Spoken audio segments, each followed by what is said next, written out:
నమస్కారం. తీర్థయాత్ర కార్యక్రమానికి స్వాగతం. సకల సాధనల పరమ లక్ష్యం మనస్సుని మహేశ్వరునితో అనుసంధానం చేయటమే. పంచేంద్రియాల్ని నిగ్రహించిన భక్తులు ఈశ్వర కృపకు పాత్రలవుతారనేది పెద్దలు చెప్పే మాట. ఈ సకల చరాచర జగత్తు ఎవరిలో ఏర్పడి వృద్ధి చెంది తిరిగి సంలీనమవుతుందో ఆ స్వరూపమే లింగం. మహిమోపేతమైన ఈశ్వర చైతన్యం సకల జగతి అంతా ఆవరించి ఉంది. సృష్టికి శక్తి, ఉనికి, మనుగడలను ప్రసాదించేది పరమేశ్వరుడే. సృష్టి ప్రక్రియకు మూల హేతువైన శివలింగాన్ని శాస్త్రబద్ధంగా ప్రతిష్ఠ, ఆవాహనం వంటి సంవిధానంతో ఆరాధిస్తాం. కానీ ఈ బుగ్గలోని శివుడు స్వయంభూగా ఉద్భవించి నిరంతర గంగా అభిషిక్తుడవుతున్నాడు. ఆ నీలలోచనుని పరమ పవిత్ర క్షేత్రం బుగ్గ క్షేత్రం. బెల్లంపల్లి అటవీ క్షేత్రంలోని శ్రీ బుగ్గ రాజరాజేశ్వర స్వామి ఆలయ విశేషాలను నేటి తీర్థయాత్రలో వీక్షిద్దాం.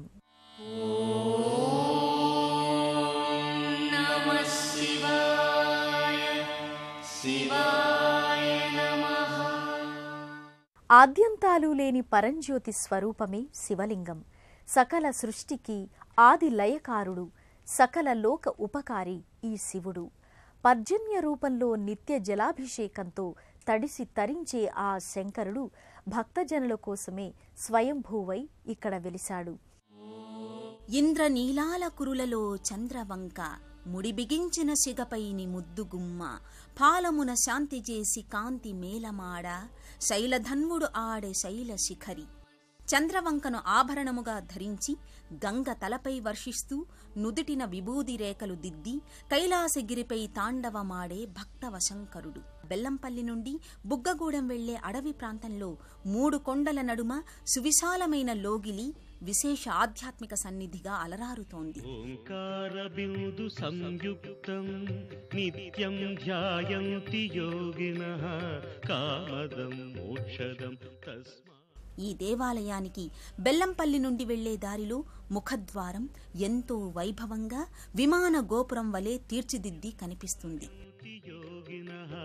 కామదం మోక్షదం తస్మాదోంకారాయ నమో నమః. ఓంకారాయ నమో నమః.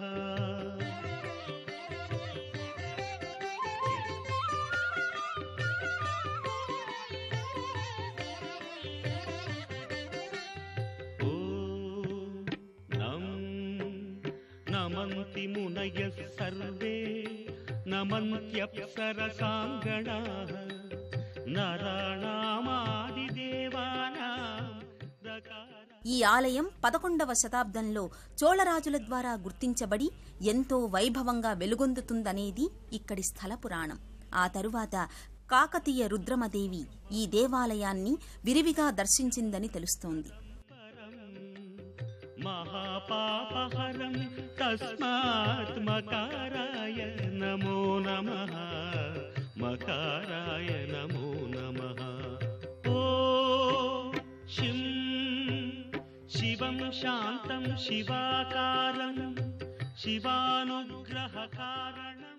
ఛత్రపతి శివాజీ యుద్ధ సమయంలో ఆ దేవుని దగ్గర ఖడ్గ పూజలు నిర్వహించి యుద్ధానికి బయలుదేరాడని స్థానికంగా నివసించే ప్రముఖ భక్తులు, కొంతమంది పెద్దలు వివరిస్తున్నారు.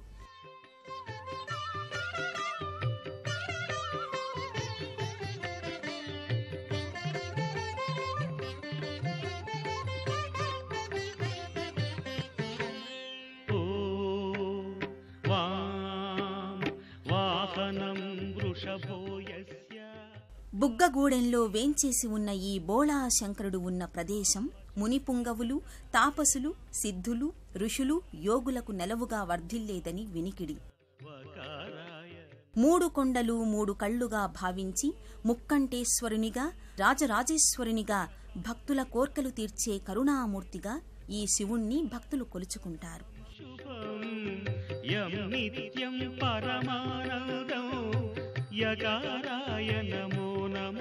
బుగ్గలు ఆవిర్భవించిన భూ దిగంత వ్యాప్తుడైన ఈ భవుడు రాజరాజేశ్వరునిగా పేరొందాడు.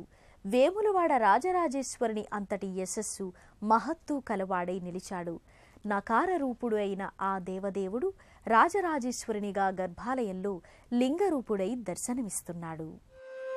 చిదానందరూపం శివోహం శివోహం, జ్ఞానానందరూపుడైన శివుణ్ణి నేను, మంగళకరమైన శివుణ్ణి నేను అంటూ భక్తుడు భగవంతునితో ఆత్మను సంధానం చేసుకోవడానికి ఉపకరించే నిరాకార తేజో లింగాకృతి ఇది.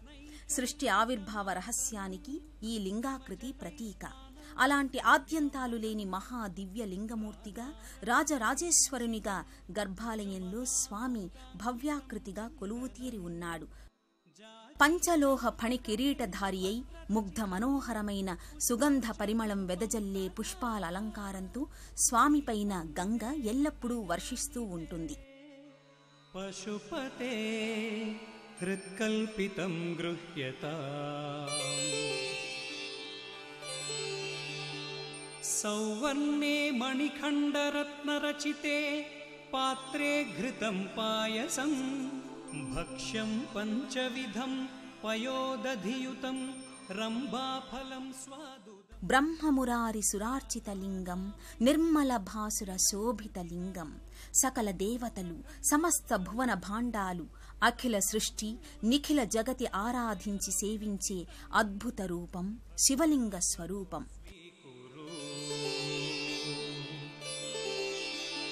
ఛత్రం చామరయోర్యుగం వ్యజనకం చాదర్శకం నిర్మలం, వీణాభేరి మృదంగకాహలకళా గీతం చ నృత్యం తథా. భక్తులకు ఐహిక ఆముష్మిక సంపదలను అనుగ్రహించే రాజరాజేశ్వర లింగారాధన విశిష్టమైనది. కల్పేన సమర్పితం తవ విభో పూజాం గృహాణ ప్రభో. మన నేత్ర దృష్టికి గోచరం కాని అధిలోకాలు మొదలుకుని అనంతాకాశపు అంచుల దాకా వ్యాపించిన జ్యోతిర్మయ నిర్మల స్వరూపమే శివాకృతి.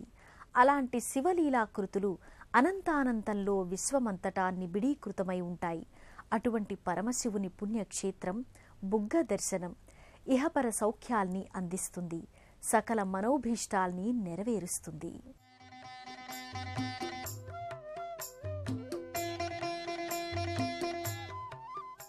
సకల జీవుల యందు నిమిడి సంచరిస్తూ స్థూల దేహంతో సూక్ష్మరూపంగా అలరారే లింగాకృతికి సంకేతం పరంజ్యోతి. ఆ పరంజ్యోతి రూపుడైన రాజరాజేశ్వర లింగమూర్తిని భక్తులు త్రికరణ శుద్ధిగా సేవించి తరిస్తారు.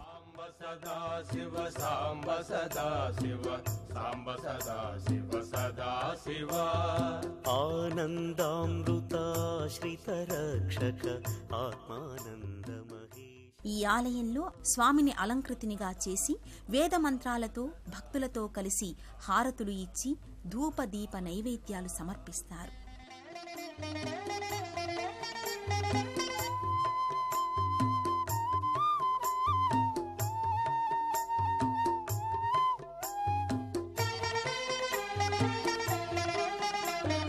ఇందుకళాధర ఇంద్రాది ప్రియ సుందర రూప సురేశ శివా.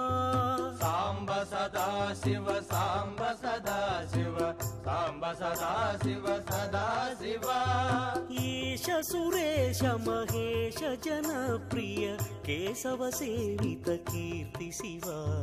సాంబ సదా శివ సాంబ సదా శివ సాంబ సదా శివ సదా శివ. సాంబ సదా శివ సాంబ సదా శివ సాంబ సదా శివ సదా శివ. సాంబ సదా శివ సాంబ సదా శివ సాంబ సదా శివ సదా శివ.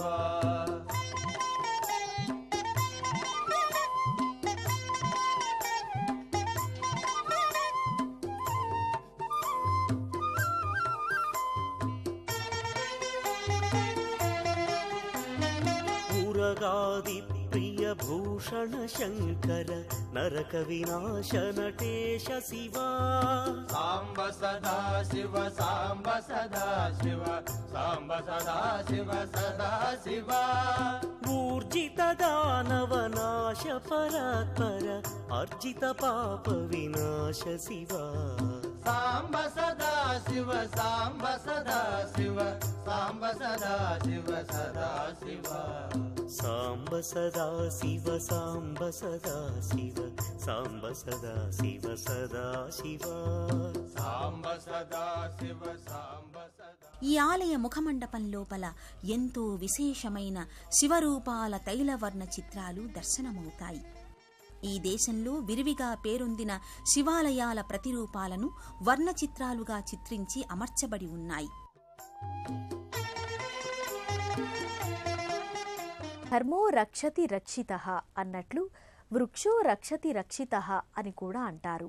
వృక్షాలలో సైతం దేవతలుంటారని పెద్దలు అంటారు. ఒక్కో వృక్షం ఒక్కొక్క అధిదేవతకు ఆవాసంగా కూడా ఉంటుంది. అందుకే వృక్షదేవతలకు కూడా పూజాది క్రతువులు నిర్వహించడం హిందూ సంప్రదాయంలో భాగం. మామిడి, మేడి, మర్రి, రావి, జువ్వి వృక్షాలను మామేమరాజు అని పంచభూతాలకు అనువైన వృక్షరాజములుగా భావిస్తారు. ఆ పంచవృక్షాలకు జరిగే అర్చనల్ని మనము వీక్షిద్దాం. ఈ దేవాలయము ఈ తెలంగాణలో అతి ముఖ్యమైన ప్రాచీన దేవాలయం. ఇక్కడ 2000 ఏళ్ల కిందటి నుంచి స్వయంభుగా స్వామివారు రాజరాజేశ్వరునిగా వెలిసినట్టు ప్రఖ్యాతిగాంచారు. గంగా అంటే 3 లోకములకు పవిత్రమైంది. స్వర్గలోకము, మర్త్యలోకము, పాతాళలోకము. గంగ స్వర్గంలో పుట్టింది, మర్త్యలోకంలో ప్రవహించింది, పాతాళంలో వెళ్ళింది. కాబట్టి గంగను ఎవరైతే దానిలో మునుగుతారో, దాని యొక్క జలకణాన్ని ఎవరైతే సేవిస్తారో వాళ్ళకు మళ్ళా పునర్జంటూ లేదు. అలాంటి పరమ పవిత్రమైన గంగ ఈ యొక్క బుగ్గ రాజరాజేశ్వర స్వామి ఈ 3 కొండల మధ్యలో స్వామివారి కోసం అర్ధాంగి అయి శివుని ఎప్పుడు సేవిస్తూ కనురెప్పపాటు కూడా ఆగకుండా స్వామిని ఎల్లప్పుడూ అభిషేకిస్తుంటుంది. అలాంటి పరమ పవిత్రమైన క్షేత్రమే శ్రీ రాజరాజేశ్వర స్వామి క్షేత్రము. అసుంటి దేవాలయంలో పూర్వకాలమందు చోళరాజులు, ఆరపటేల్ శివాజీ మహారాజు గారు, రాణి రుద్రమదేవి గారు కూడా ఈ ప్రాంతంలో వారు బస చేసి విశ్రాంతి తీసుకొని ఈ మార్గంలో వెళ్తూ పూజలు జరిపేట్టు ఆనవాళ్ళు గలవు.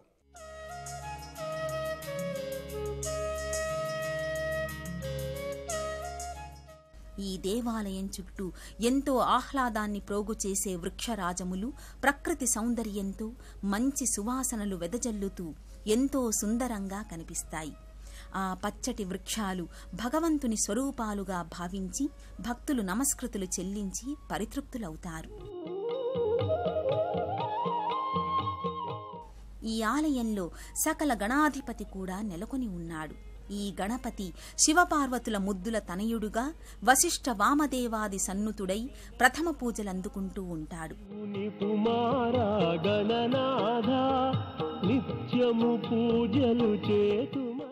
ఈ విఘ్న వినాయకుడు ఆశ్రిత రక్షకుడై నిత్య నిరంజనుడిగా మోదక హస్తాలతో దర్శనమిస్తాడు. జ్ఞానప్రదాయకుడిగా, విఘ్న వినాయకుడిగా, నాట్య వినోదుడిగా, గిరిజానందుడిగా విరాజిల్లుతున్నాడు. ఆ చిన్మయమూర్తిని భక్తులు దర్శించి మనసారా నమస్కరించుకుంటారు.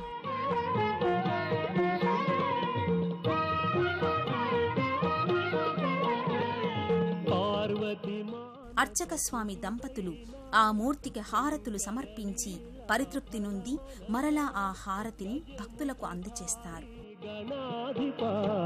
విఘ్న వినాశక వినాయక జయ ఓం గణనాథ.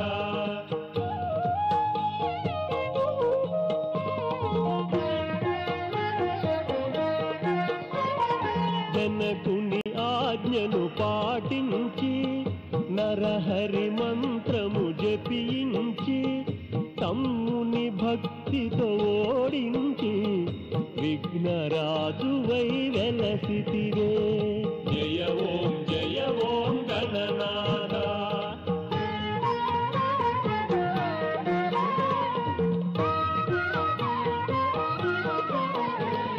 సుముఖ కపిల కాంతిమతే కుమార గురవే హేరంబా మహోదరాయాని పలికే భజనము నిత్యము చేతుమై. మరో ప్రక్కన ఈశ్వరాంశ సంభూతుడు మహాపరాక్రమవంతుడు అయిన ఆంజనేయుడు ఈ ఆలయంలో భక్తుల చేత పూజలందుకుంటూ భక్తాగ్రేసరుడై భక్తులను వీక్షిస్తున్నాడా అన్నట్లుగా ప్రకటితమవుతాడు. భక్తులు ఈ వాయునందనుణ్ణి పూజించి అభయాలను అందుకుంటారు.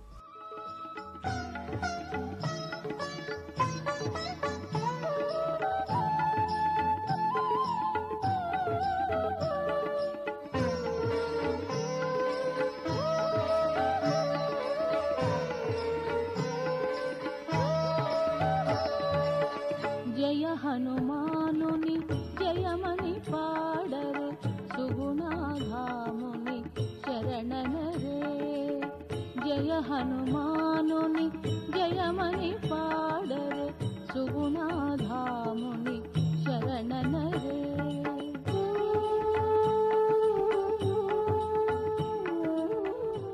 మరో ప్రక్కన నాగేంద్రస్వామి నాగ పడగలతో తేజోరూపుడై విరాజిల్లుతుంటాడు.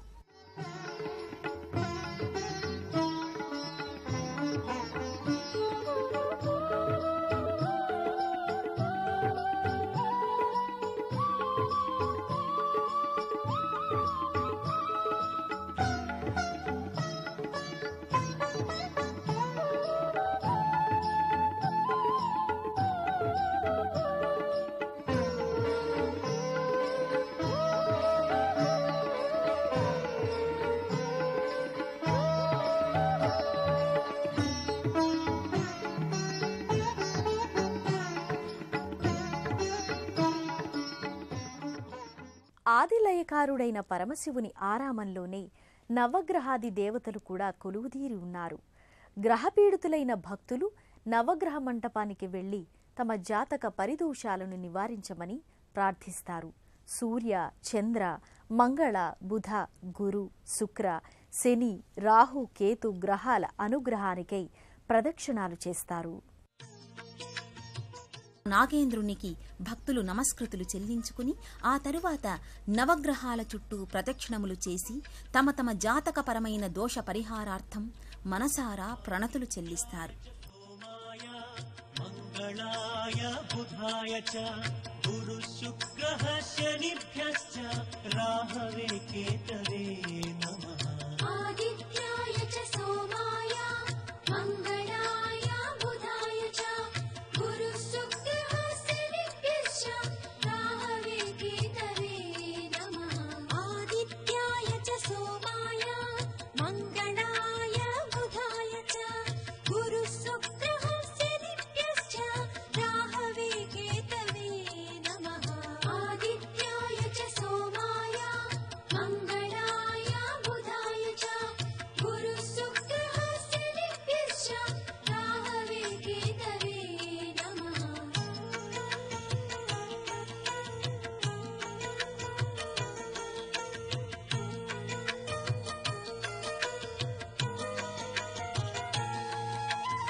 ఆదిత్యాయ చ సోమాయ మంగళాయ బుధాయ చ గురు శుక్రః శనిభ్యశ్చ రాహవే కేతవే నమః. ఆదిత్యాయ చ సోమాయ మంగళాయ బుధాయ చ గురు శుక్రః శనిభ్యశ్చ రాహవే కేతవే నమః. ఆదిత్యాయ చ సోమాయ మంగళాయ బుధాయ చ గురు శుక్రః శనిభ్యశ్చ రాహవే కేతవే నమః. ఆదిత్యాయ చ సోమాయ మంగళాయ బుధాయ చ గురు శుక్రః శనిభ్యశ్చ రాహవే కేతవే నమః. ఈ ఆలయంలో నివసించే ప్రతి ప్రాణికోటి దైవ సమానమే. అలాగే ప్రతి వృక్షము ఒక దివ్య సంజీవనియే. ఇక్కడ నిర్మితమైన దేవాలయానికి సంబంధించిన ప్రతి ఇటుక, ప్రతి రాయి వేదమంత్ర సహితమే. అందుకే ఈ క్షేత్రం మహాశైవ క్షేత్రంగా మహిమాన్విత మూర్తిధామంగా వర్ధిల్లుతోంది. అపర కైలాసమై శివభక్తుల్ని ఆకర్షిస్తూ ఆధ్యాత్మికానుభూతిని పంచుతోంది.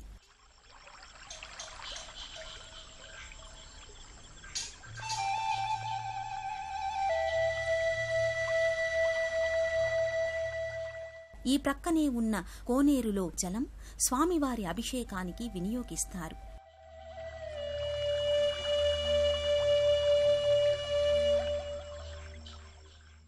ఈ జలం 3 కొండల నడుమ ఉద్భవించి ఈ కోనేరుకు చేరుకుంటుంది. ఈ జలాన్ని గొప్ప ఔషధంగా భావించి భక్తులు సేవిస్తారు. ఈ ప్రక్కనే ఉన్న మరో కోనేరులో స్నానాలు చేస్తే రోగబాధల నుండి విముక్తి పొందుతారని భక్తుల నమ్మకం. స్నానం చేసి భగవంతుని చెంతకు చేరుకోవటానికి ముందు ఈ కోనేరులో స్నానమాచరించి స్వామికి ప్రదక్షిణలు నిర్వహిస్తారు. ఆదిలాబాద్ నుండి ఇంద్రవల్లి, ఆసిఫాబాద్, కొత్తపల్లిల మీదుగా ఎల్లంపల్లికి చేరుకుని అక్కడి నుండి 10 కిలోమీటర్ల దూరం అటవీ ప్రాంతంలోకి వెళితే నిరంతర జలధారాభిషేకాల రాజరాజేశ్వర స్వామి వారి దర్శనం లభిస్తుంది. ఐహిక సంపదలు, సకల శుభాలు ఎవరి వల్ల సిద్ధిస్తాయో అతనే శంభువు. సకల జగత్తుకు శంభువు శుభ పరంపరల్ని అనుగ్రహిస్తాడు. ఆ అమృతమయుడైన లింగేశ్వరుడు ఈ క్షేత్రాన రాజరాజేశ్వరునిగా మనల్ని అనుగ్రహిస్తున్నాడు. ఆ రాజరాజేశ్వరుడు, రాజరాజేశ్వరీదేవి మనల్ని సదా తమ కరుణా రసదృక్కులతో రక్షిస్తూనే ఉంటారని ఆశిద్దాం. మరో క్షేత్ర దర్శనంతో, మరో తీర్థయాత్ర కార్యక్రమంలో మళ్ళీ కలుసుకుందాం. అంతవరకు సెలవా మరి. నమస్కారం. పుణ్యక్షేత్రాల దర్శనం, అపురూప ఆలయాల సందర్శనం, తీర్థయాత్ర కార్యక్రమాన్ని ఇప్పుడు యూట్యూబ్ ఆన్లైన్లో www.youtube.com/ETV తెలంగాణ లింక్ ద్వారా కూడా వీక్షించండి.